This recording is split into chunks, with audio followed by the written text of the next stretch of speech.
જૂનાગઢમાં ભડકાઉ ભાષણ કરનારા મૌલાનાની અટકાયત કરવામાં આવે છે। જૂનાગઢથી હાલ મહત્વપૂર્ણ વિગતો સામે આવે છે, જ્યાં ભડકાઉ ભાષણ કરનાર મૌલાનાની અટકાયત કરવામાં આવી હોવાની વિગતો મળી છે। કલ હમારા દૌર આયેગાનું વિવાદાસ્પદ ભાષણ આપવામાં આવ્યું હતું।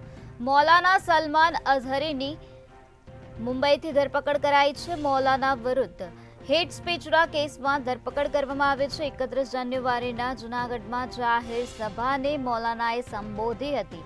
આયોજકો મોહમ્મદ યુસુફ મલિક સામે પણ ગુનો નોંધવામાં આવ્યો છે। અઝીમ ઓડેદરા નામના આયોજક સામે પણ ગુનો નોંધાયો છે।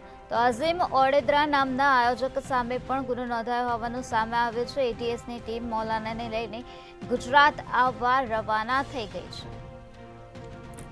ભડકાઉ ભાષણ કરનારા મૌલાનાની અટકાયત કરવામાં આવી છે, ત્યારે આ સમગ્ર મામલે એટીએસ દ્વારા કાર્યવાહી હાથ ધરવામાં આવી છે, જેમાં એટીએસની ટીમ મૌલાનાને લઈને ગુજરાત આવવા માટે રવાના થઈ ગઈ છે। 31 જાન્યુઆરીના રોજ જૂનાગઢમાં મૌલાનાએ જાહેર સભાને સંબોધી હતી અને તેમાં ભડકાઉ ભાષણ આપ્યું હતું।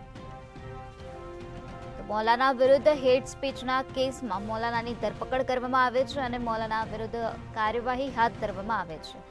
તો આયોજકો મોહમ્મદ યુસુફ મલિક સામે પણ ગુનો નોંધવામાં આવ્યો છે। આ સાથે અઝીમ ઓડેદરા નામના આયોજક સામે પણ ગુનો નોંધવામાં આવ્યો છે।